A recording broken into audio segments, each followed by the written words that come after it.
Hello' everyone, আজি মই বনাব লৈছোঁ লোকেল মাংসৰ লগত ভেদাইলতা, নৰসিংহ, শুকলতি, ক'লা কচু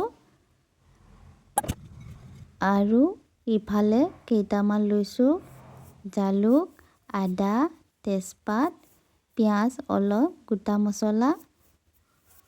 আপোনালোকে এনেদৰে বনাই নাই খোৱা যদি এবাৰ নিশ্চয় বনাই খাব। বহুত টেষ্টি হয়, বহুত ভাল লাগে খাব।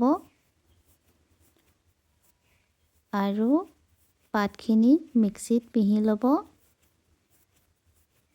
মই এই কচুটো এনেদৰে দিওঁ। এয়া চাব পাৰে চব্জি হৈ গৈছে।